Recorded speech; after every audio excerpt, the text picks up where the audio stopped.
Well, let's go now to the UK and the horrific terrorist bombing in Manchester Stadium, which killed and maimed scores of people, including children.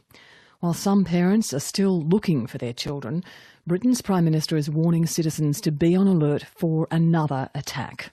For the first time in a decade, security authorities have raised the nation's threat level to critical, which means they fear an attack is imminent. And in an unprecedented move, the government is sending hundreds of soldiers onto the streets to boost security. Anne Barker has our report. A sea of mourners packed the centre of Manchester at a vigil for those who died the night before. Candles were lit for each of the victims.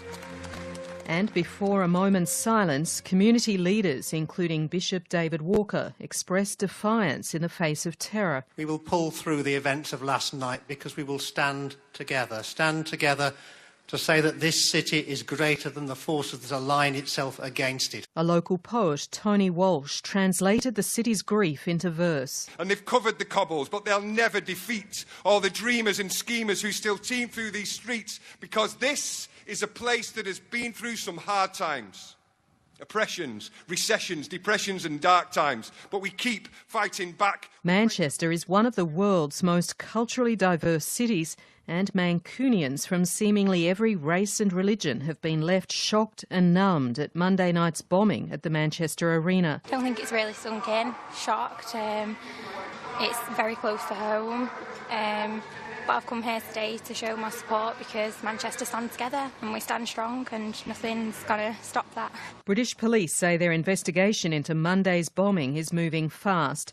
They've identified the suicide bomber, 22-year-old Salman Abedi, who was born in Manchester to a family of Libyan migrants. They've carried out raids on his home and at least one other and arrested a 23-year-old man. But the critical question is whether Abedi was part of a larger network, and if so, how many more potential bombers are on the loose. Mark Rowley is Assistant Commissioner for Specialist Operations at Britain's Metropolitan Police. The investigation at the moment into the attack in Manchester, it's a massive investigation, it's very fast moving and we're making really good progress. However, as we've said throughout the last 24 hours, the critical line of inquiry for us is looking at whether the dead terrorist was acting alone or as part of a group.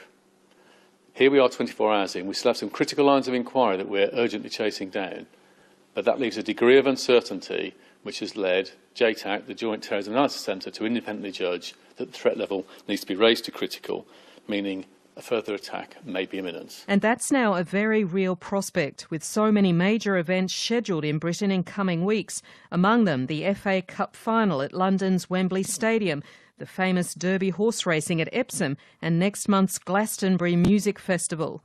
In an unprecedented move, hundreds of soldiers are being sent onto Britain's streets to boost security alongside police.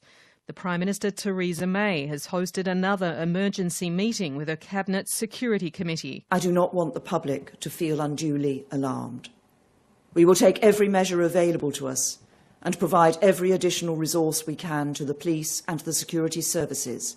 And while we mourn the victims of last night's appalling attack, we stand defiant. The spirit of Manchester and the spirit of Britain is far mightier than the sick plots of depraved terrorists. More immediately, police are still trying to identify the dead and wounded, and many others still missing.